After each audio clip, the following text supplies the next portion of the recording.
আসসালামু আলাইকুম। Digital marketing কোর্সের আজকে unit 4 social media marketing. Social media marketing বিষয়টা কি? সোশ্যাল মিডিয়া মার্কেটিং এর গুরুত্ব, সোশ্যাল মিডিয়া মার্কেটিং এর কি ধরনের কনটেন্ট আমরা ক্রিয়েট করতে পারি? তাছাড়া এই বিষয়গুলো নিয়ে আজকের আলোচনা। মূলত social media marketing digital marketing এর একটা পার্ট বলা যায়। আমরা যখন ডিজিটাল মার্কেটিং এর কোনো মার্কেটিং করতে যাব, তখন আমরা আমাদের ওয়েবসাইটটাকে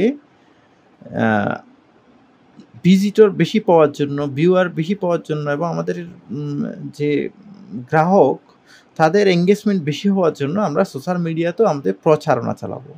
সেই সোশ্যাল মিডিয়াতে প্রচারণা চালানোটাই হচ্ছে social media marketing. Social media যে প্ল্যাটফর্মগুলো বর্তমানে আছে, যেমন ফেসবুক আছে, আমরা ফেসবুক পেজ খুলে ফেসবুক গ্রুপের মাধ্যমে বা আমাদের ফেসবুক আইডি থেকে আমরা প্রচারণা চালাতে পারি।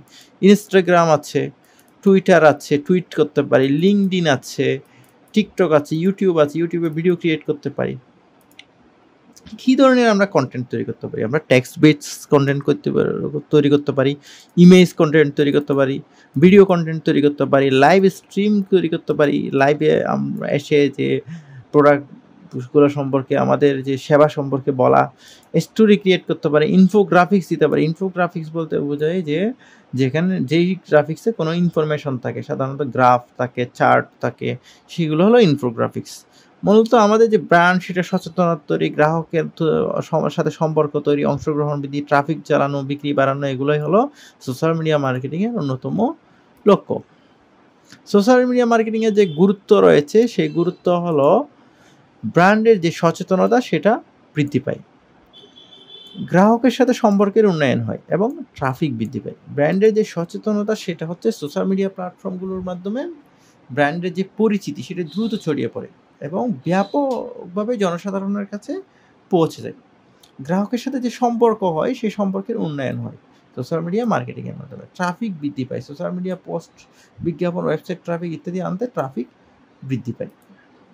লিড জেনারেশন হয়, সোশ্যাল মিডিয়ায় যে বিজ্ঞাপনগুলোর মাধ্যমে যে লিড আসে, সেটা আসলে বিক্রিতে রূপান্তর হয়। যেমন আমরা যদি লিড জেনারেশন বলতে বুঝি যে কোনো একটা প্রোডাক্ট সেটি সেল হওয়া, সেটা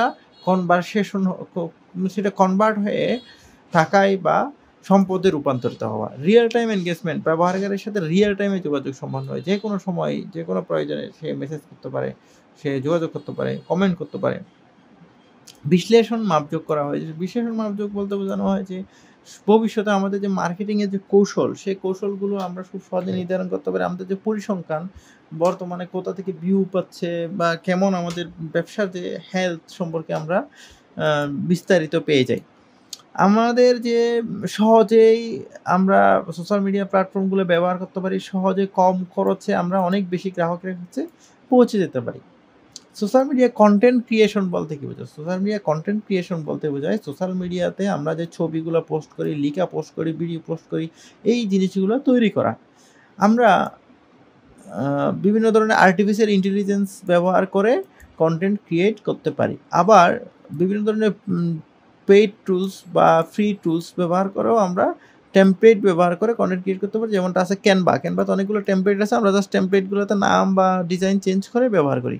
আবার আমাদের অ্যাডোবি ফটোশপ আছে, অ্যাডোবি ইলাস্ট্রেটর আছে, অ্যাডোবি প্রিমিয়ার প্রো আছে, অ্যাডোবি আফটার ইফেক্ট আছে। এগুলো দিয়ে আমরা বিভিন্ন ধরনের ইমেজ, ভিডিও, অডিও কন্টেন্ট তৈরি করে সেগুলো আমাদের ডিজিটাল মার্কেটিংয়ে ব্যবহার করতে পারি। টেক্সট বেস যে ক্রিয়েশন, সেখানে আসলে টেক্সটের মাধ্যমে যে মতামত, সেটা মতামত প্রকাশ করা হয়, এটি আর্টিফিশিয়াল ইন্টেলিজেন্স দ্বারাও তৈরি হয়। ছবি আর গ্রাফিক্সের মধ্যে বিভিন্ন ধরনের পোস্টার ডিজাইন করা, ব্যানার ডিজাইন করা, এই লোগো ডিজাইন করা, এগুলো হলো ছবি। ভিডিও কন্টেন্টের মধ্যে সংক্ষিপ্ত ভিডিও তৈরি করা, রিল তৈরি করা, ভিডিও টিউটোরিয়াল তৈরি করা, যেমন আমি ভিডিও টিউটোরিয়াল তৈরি করছি, দর্শকদের সাথে বেশি সময় যুক্ত থাকা, এই বিষয়গুলো আছে। ইনফোগ্রাফিক্সের মাধ্যমে আমাদের কোনো বিষয়কে সহজভাবে উপস্থাপন করা, যেমন আমাদের ব্যবসাকে আমরা চাইলে অন্যের কাছ থেকে উপস্থাপন করতে পারি। কোনো একটা বিষয়ের প্রয়োজনীয়তা, ইউজার যে বেশি হচ্ছে বছর পর বছর, যে ইন্টারনেটের ব্যবহার যে দিন দিন বেড়ে যাচ্ছে, সেটা আমরা ইনফোগ্রাফিক্সের মাধ্যমে দেখাতে পারি যে 2023 সালে ছিল 50 কোটি, এখন ইন্টারনেটের ব্যবহারকারী 100 কোটি। সেটা আমরা এভাবে দেখাতে পারি সেই বিষয়গুলো।